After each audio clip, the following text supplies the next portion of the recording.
Hello friends, welcome to কোডওয়ার্ম।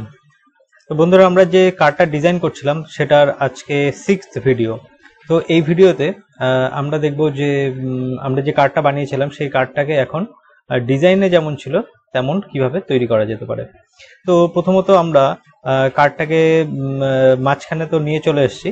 এবার দেখব যে এই কার্ডটার নিচে না কিছুটা শ্যাডো দেওয়া আছে হালকা, আর কার্ডের চারিদিকে সুন্দর একটা বর্ডার রয়েছে, বর্ডার রেডিয়াস রয়েছে, সেই বর্ডার রেডিয়াসটাও দেব। তো কার্ডে আমরা কি করছি, আপাতত বর্ডার রেডিয়াস দিয়ে দিচ্ছি। Border radius 10 pixel.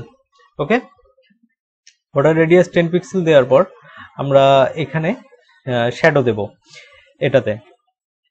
তো শ্যাডোটা দেওয়ার জন্য আমাকে দেখে নিতে হবে যে ডিজাইনে কেমন শ্যাডো দেওয়া আছে। তো আমি যদি এখানে ড্রপ শ্যাডোতে ডাবল ক্লিক করি তাহলে এখানে আমার শ্যাডোর যে উইন্ডোটা সেটা কিন্তু ওপেন হবে। এখানে দেখুন 19%, অর্থাৎ ব্ল্যাক কালারের 19% কিন্তু এর ওপাসিটি আছে, আর এর যে ডিস্টেন্স আছে 3 পিক্সেল, অর্থাৎ এটা হলো ওয়াই অ্যাক্সিস বরাবর 3 পিক্সেল নিচে আছে।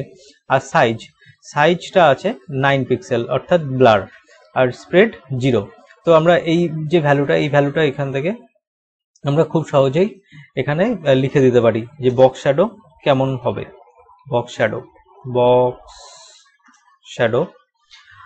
তো বক্স শ্যাডোতে প্রথমে আমাকে দিতে হবে যে এক্স বরাবর কত আছে আর ওয়াই বরাবর কত আছে। তো আমার এক্স বরাবর এখানে নেই, সেজন্য আমি এক্স 0 রাখলাম। আর ওয়াই বরাবর খেয়াল করে দেখুন এখানে 3 পিক্সেল আছে, তাহলে আমি এখানে দিলাম 3 পিক্সেল। আর ব্লারটা হলো এখানে 9 পিক্সেল, তো এখানে আমি 9 পিক্সেল প্লেস করলাম। আর সাইজটা হলো 0 পিক্সেল, তো এটা আমি 0 পিক্সেল দিলাম। এরপর আমাকে ব্ল্যাক কালার দিতে হলে আমাকে RGBA এই যে ফাংশনটা আছে কালারে সেটা ইউজ করতে হবে। আর এখানে 0, G0, B0 অর্থাৎ ব্ল্যাক কালার। আর এর যে ওপাসিটি আছে সেটা হলো 0.19, অর্থাৎ 19%। তো এবার যদি আমি ব্রাউজারে যাই, গিয়ে যদি রিফ্রেশ করি তাহলে দেখতে পাবো এখানে সুন্দর একটা বক্স শ্যাডো চলে এসছে। এই বক্স শ্যাডোটা কিন্তু হুবহু আমরা এখানে যেমন বানিয়েছিলাম তেমন।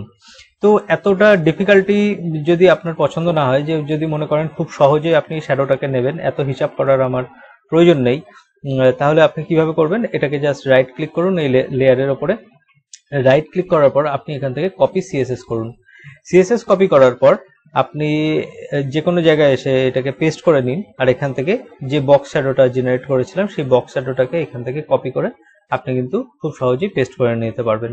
দেখবেন যে এখানে আমি যে বক্স শ্যাডোটা লিখেছিলাম এখানে কিন্তু সেম বক্স শ্যাডোই কিন্তু এখানে রয়েছে। তো ঠিক আছে, আশা করি বুঝে গেছেন যে বক্স শ্যাডো কিভাবে কপি করতে হয়। আপনি নিজেও বানিয়ে নিতে পারেন অথবা কপিও করে নিতে পারেন। আচ্ছা, নেক্সট কাজ হলো আমাদের এখানে যে এই যে ইমেজটা যেটা আছে সেটার উপরে কাজ করা। তো ইমেজটাকে কাজ করতে হলে তার আগে আমাকে দেখে নিতে হবে যে কার্ড কি আছে। তো আমরা কিন্তু কার্ডের কাজটা অলরেডি করে ফেলেছি। এখন আমাদের নেক্সট কাজ হলো ডিফ্লেক্স, তারপরেই কিন্তু আমরা ইমেজ ব্লকে যেতে পারবো। তো ডিফ্লেক্সের স্টাইল করার জন্য আমাকে প্রথমে কার্ড লিখতে হবে, কার্ড, দেন ডিফ্লেক্স। এবার আমাকে ডিসপ্লে ফ্লেক্স ইউজ করতে হবে। আমি যদি ডিসপ্লে ফ্লেক্স ইউজ করি তাহলে এখানে দেখবেন যে এই যে দুটো ব্লক আছে সেই দুটো ব্লক কিন্তু পাশাপাশি চলে আসছে। ওকে, নেক্সট কাজ কি হবে, আমি এটাকে করে দিচ্ছি জাস্টিফাই কন্টেন্ট স্পেস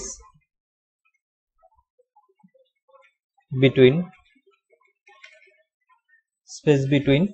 আর আপাতত আমি অ্যালাইন আইটেমস নিয়ে কোনো কাজ করছি না, কারণ আমার এই মুহূর্তে প্রয়োজন নেই। নেক্সট কাজ হবে এই ইমেজের, তাই তো। তো আমি ইমেজটাকে কিভাবে ইউজ করছি দেখুন, যে ইমেজ যে ব্লক আছে সেই ইমেজ ব্লকটাকে আমি আগে কপি করে নিচ্ছি। আমার এতটুকু জিনিস প্রয়োজন হবে, তো আমি কপি করে নিলাম। কপি করার পর ডট ইমেজ ব্লক, আমি আপাতত এর পজিশন রিলেটিভ রাখছি, কারণ আমার এর ভিতরে যে ট্যাগটা আছে এই ট্যাগটাকে কিন্তু পজিশন করতে হবে। তো সেই জন্য আমাকে কিন্তু পজিশন রিলেটিভ এখানে লিখতে হবে। আর আপাতত আমি প্যাডিং আর মার্জিনটাকে 0 করে নিচ্ছি। ওকে, নেক্সট কাজ হবে ইমেজ ব্লকের পরে ইমেজের।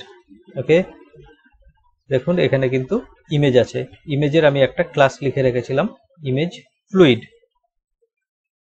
তো আমি এখানে এসে ইমেজ ফ্লুইডটাকে লিখে দিচ্ছি ডট ইমেজ ফ্লুইড। ইমেজ ফ্লুইডের ক্ষেত্রে আমাকে কি করতে হবে, ম্যাক্স উইথ লিখতে হবে 100 পার্সেন্ট, আমাকে এখানে ম্যাক্স উইথ লিখতে হবে, ম্যাক্স উইথ, আর হাইট লিখতে হবে auto, height auto.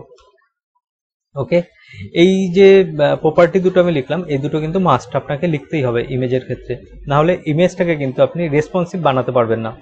Responsive image বানানোর প্রয়োজন হলে অবশ্যই আপনাকে কিন্তু এই দুটো ট্যাগকে ইউজ করতেই হবে, এই দুটো প্রপার্টিকে কিন্তু রেসপন্সিভ করতে হলে আপনাকে ইউজ করতেই হবে, মাস্ট। আচ্ছা, এবার দেখুন এটা কিন্তু শ্রিঙ্ক হয়ে গেছে, কারণ কি, কারণ এতক্ষণ ইমেজটা রেসপন্সিভ ছিল না, এবার রেসপন্সিভ হয়ে গেছে। তো রেসপন্সিভ হয়ে যাওয়ার পরে ডিসপ্লে ফ্লেক্স এমনভাবে কাজ করে যে যে অবজেক্ট দুটো রয়েছে, অর্থাৎ যে ডিভ দুটো রয়েছে, তার মধ্যে যে কন্টেন্ট আছে সেই কন্টেন্টের যে ম্যাক্সিমাম যে উইথ যতটা প্রয়োজন হবে সেই অনুযায়ী নিজেদের মধ্যে নিজেরা কিন্তু ডিস্ট্রিবিউট হয়ে যায়। অর্থাৎ এই টেক্সটটা যেখান থেকে, এটা হলো আমাদের হাতে কোনো কন্ট্রোল নেই ডিসপ্লে ফ্লেক্স করার সময়, তো এই কন্টেন্টটা যেহেতু এখানে বেশি আছে ইমেজের সাইজের তুলনায়, তো সেই জন্য কন্টেন্টটা বেশি জায়গা নিয়েছে আর ইমেজটা কিন্তু তুলনামূলক কম জায়গা নিয়েছে। এবার আমরা করতে পারি কি, এখন ইমেজ যে ব্লকটা আছে সেই ইমেজ ব্লকটাকে আমরা কিন্তু এখানে উইথ দিতে পারি।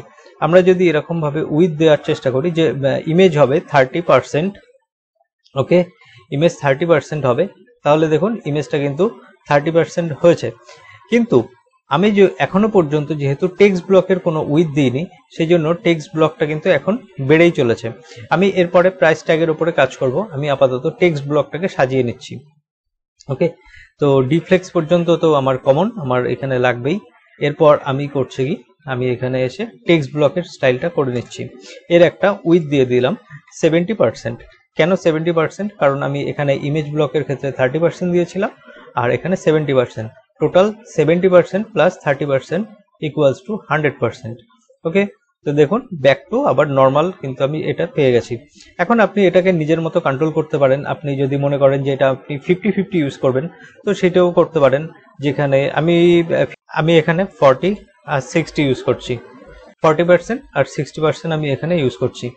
ওকে, তো আশা করি এখান থেকে বুঝতে পেরেছেন যে ডিসপ্লে ফ্লেক্স কিভাবে ইউজ করতে হয়, আর ডিসপ্লে ফ্লেক্স ইউজ করার পরে আপনি যে আইটেম দুটোকে আপনি রেসপন্সিভ, যে আইটেম দুটোকে আপনি ফ্লেক্সিবল করতে চেয়েছিলেন, সেই যে দুটো ডিভ আছে বা সেই যে দুটো চাইল্ড আছে, সেই চাইল্ড দুটোকে কিভাবে আপনি আপনার ডিজাইনের লেআউট ওয়াইজ আপনি সেটাকে সাজাতে পারেন। ওকে, তো আমাদের এই ভিডিওতে এতটুকু, আমরা পরবর্তী ভিডিওতে বাকি কাজগুলো সম্পূর্ণ করব।